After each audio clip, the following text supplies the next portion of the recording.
안녕하세요. 권 작가입니다. 저는 7년차 기혼 여성이고 가장으로서 외벌이를 하고 있습니다. 저는 조금 남다른 결혼 생활을 하고 있는데요. 누군가에게 길잡이가 될 수 있지 않을까 싶어서 저희 부부의 경험을 공유합니다. 특히 고정된 성 역할이 나와 맞지 않다고 느끼는 분에게 도움이 되길 바랍니다. 2001년에 개봉한 나도 아내가 있었으면 좋겠다라는 영화가 있습니다. 전 그 영화를 보진 않았지만 제목이 뇌리에 박혔습니다. 이제서야 뚜렷해진 것이지만 저는 아내가 절실하게 필요한 유형의 사람이거든요. 20년 전에 저 문장이 저에게 예고를 한 것일 수도 있어요. 아내를 찾으라고요. 아내가 필요한 사람이란 어떤 사람일까요? 본인의 일이 1순위이고 경제적인 능력이 있고 무엇보다 주인공인 자신이 익숙한 사람이라고 생각합니다. 이렇게 독립적인 유형의 약점은 생활을 꾸리는 일, 즉 살림을 잘 못하거나 할 수 있더라도 소홀히 한다는 건데요. 게다가 인간이기에 외롭고 자신이 이룬 성취를 알아주고 나눌 사람도 필요합니다. 그런 니즈를 아내라는 존재가 채워줍니다. 아내는 살림을 하는 유능한 기술자일 뿐 아니라 남편에게 심정적인 참모 역할을 하기에 그 집안의 실세인 경우가 많습니다. 저는 어릴 때부터 능력 있는 사람이 되고 싶었습니다. 일 욕심도 많고 경제적인 독립을 하고 싶었고요. 하지만 그것이 전통적인 여성의 욕망은 아니잖아요. 물론 오늘날은 일 욕심에 성별을 따지지 않지만 저의 일에 대한 집착이 남자들처럼 거의 목숨을 건 수준이었습니다. 그래서인지 번번이 연애에 실패했거든요.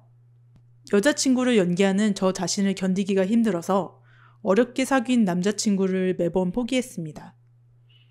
그리고 남자들한테는 인기가 없었는데 여자들은 저를 좋아해줬습니다. 레즈비언으로 오해받은 일도 종종 있었어요. 그렇다고 여자를 좋아할 수는 없었기에 꽤나 절망적이었습니다. 과연 세상에 내 짝이 있을까 싶었습니다.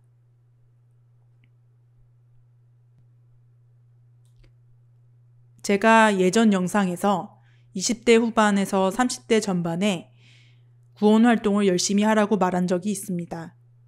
일이 중요해도 사랑도 같이 찾으라고 권유했었죠. 물론 결혼에 생각이 있으신 분에게 권하는 겁니다. 젊을 때는 인생에 때가 있다라는 말이 와닿지가 않습니다. 하지만 저 말만큼 뼈저리게 맞는 말이 없어요. 타이밍을 놓치면 몇 배의 노력을 해야 얻을 수 있는 것들이 있습니다. 반대로 해석하면 타이밍만 맞추면 그렇게 어렵지 않게 얻을 수 있는 것이지요. 제 판단에 결혼은 타이밍이 정말 중요합니다.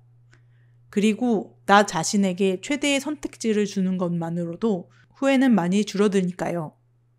조금이라도 결혼 생각이 있으시면 한 살이라도 어릴 때 사람 많이 만나보세요.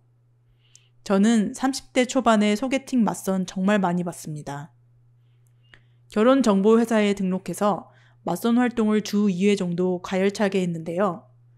영상 앞부분에서 말씀드렸듯이 저는 현모양처감이 전혀 아니었기 때문에 대부분의 상대 남성들은 애프터조차 신청하지 않았습니다. 그러다 연장전 끝에 만난 남편은 애프터도 신청하고 저에게 올인했기에 결혼까지 하게 되었습니다. 그런데 이상하지 않나요?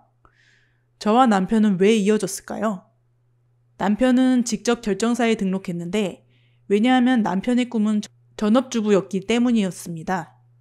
남편은 본인은 살림을 비롯한 확실한 내조를 약속하며 대신 보통 남자들처럼 배우자를 먹여 살릴 각오와 그럴 만한 능력을 갖춘 여성을 소개시켜달라고 매니저에게 요구했다고 해요. 대신 나이와 외모를 절대 따지지 않겠다고 했다네요.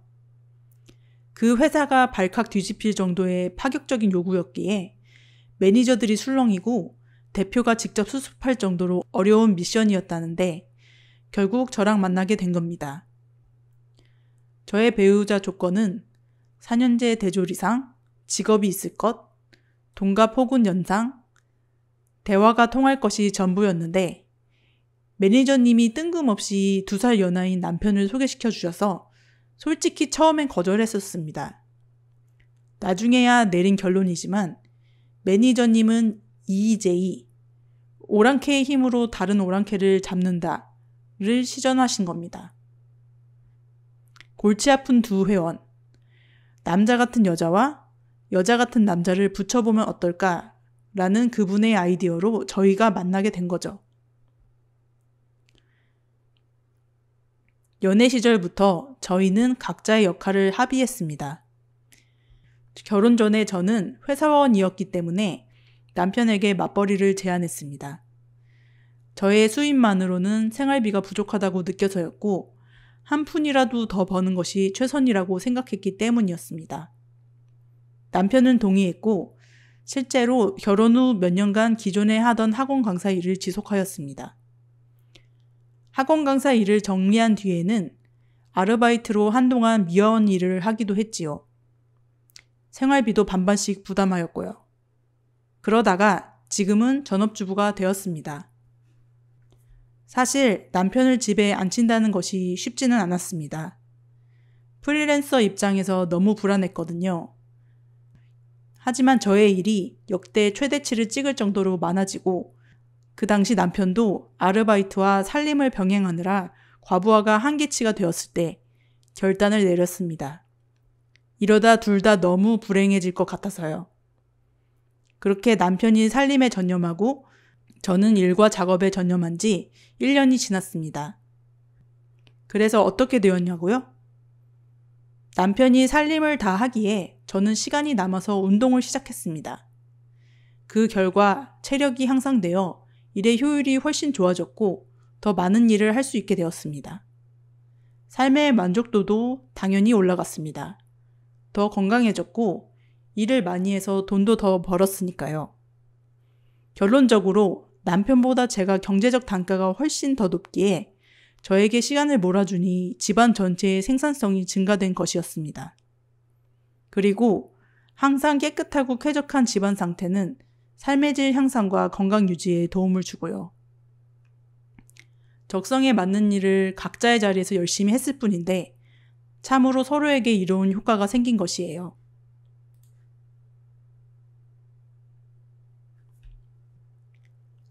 중요한 사항을 말씀드려야죠.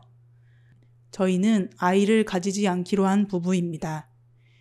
이 부부는 지극히 개인적인 배경과 상황이라 전부 공유할 수는 없지만 대략적으로는 부부의 삶에 집중하기 위해서라고 말할 수 있습니다. 아이를 키운다는 것은 정말 가치 있다고 생각하고 저도 조카가 너무 이쁜 조카 바보 고모이지만요. 아이를 낳아 키우는 것은 저희 부부에게는 맞지 않다고 결혼 전부터 생각했습니다. 이 부분이 맞아서 결혼한 것입니다. 저희의 방향성을 밝히면 가장 많이 우려하시는 것이 노년에 적적하지 않겠냐는 것인데요. 그건 제가 작업을 하는 한 심심할 일은 없고 다만 누군가의 도움을 필요로 하지 않기 위해서 경제적인 대비는 확실히 해야겠다는 다짐은 하게 됩니다. 그리고 저에겐 작품이 아이거든요. 저의 피, 땀, 눈물로 만들어서 이 세상에 내놓고 그 이후에는 그 존재가 자유롭게 돌아다니는 과정을 흐뭇하게 지켜보는 일이 육아랑 무엇이 다를까요?